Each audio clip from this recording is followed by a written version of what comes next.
ಅನ್ನದಾತರ ನಿದ್ದೆಗೆಡಿಸಿದ್ದ ಚಿರತೆ ಕೊನೆಗೂ ಬೋನಿನಲ್ಲಿ ಲಾಕ್ ಆಗಿದೆ. ಮಂಡ್ಯದ ಕೆಆರ್ಪೇಟೆ ತಾಲೂಕಿನ ಗೊಲ್ಲರಕೊಪ್ಪಲು ಗ್ರಾಮದಲ್ಲಿ ನಡೆದಿರುವ ಘಟನೆ ಇದು. ರೈತ ಶಿವಣ್ಣ ಅವರ ಜಮೀನಿನಲ್ಲಿ ಇರಿಸಿದ್ದ ಬೋನಿಗೆ ಚಿರತೆ ಬಿದ್ದಿದೆ. ಸಾಕಷ್ಟು ದಿನಗಳಿಂದ ಕೆಆರ್ಪೇಟೆ ತಾಲೂಕಿನ ಗೊಲ್ಲರಕೊಪ್ಪಲು ಗ್ರಾಮದಲ್ಲಿ ಚಿರತೆ ಕಾಣಿಸಿಕೊಳ್ತಾ ಇತ್ತು. ಆ ಚಿರತೆಯನ್ನ ಸೆರೆ ಹಿಡಿಯಲಾಗಿದೆ. ರೈತ ಶಿವಣ್ಣ ಅವರ ಜಮೀನಿನಲ್ಲಿ ಚಿರತೆಯನ್ನ ಸೆರೆ ಹಿಡಿಯಲಾಗಿರೋದು.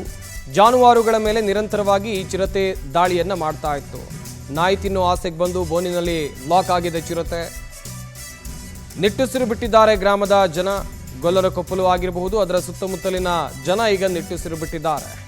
ಗೊಲ್ಲರಕೊಪ್ಪಲು, ತೆಂಗಿನಘಟ್ಟ, ಕಾಳಿನಹಳ್ಳಿ ರೈತರು ಸದ್ಯ ನೆಮ್ಮದಿಯ ನಿಟ್ಟುಸಿರು ಬಿಟ್ಟಿದ್ದಾರೆ ಚಿರತೆಯ ಸೆರೆಯಿಂದಾಗಿ.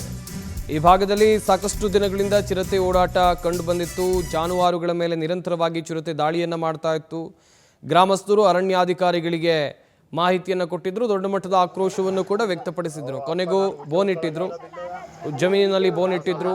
ಸದ್ಯ ಈ ಬೋನಿಗೆ ಬಂದು ಚಿರತೆ ಸೆರೆಯಾಗಿದೆ. ಇದನ್ನ ಸುರಕ್ಷಿತ ಸ್ಥಳಕ್ಕೆ ಬಿಡುವಂತ ಕೆಲಸವನ್ನ ಅರಣ್ಯ ಇಲಾಖೆ ಅಧಿಕಾರಿಗಳು ಮಾಡಲಿದ್ದಾರೆ. ನೋಡ್ತಾ ಇರಬಹುದು, ಸೆರೆ ಸಿಕ್ಕಿರುವ ಚಿರತೆ ಇದು.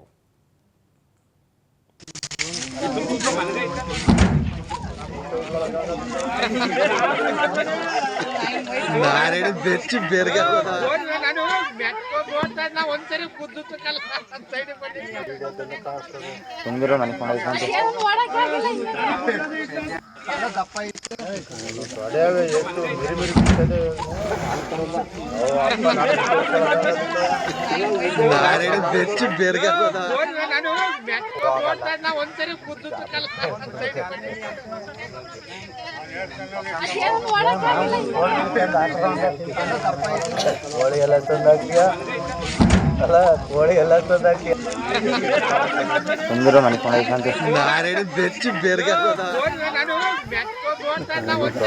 ಎಷ್ಟು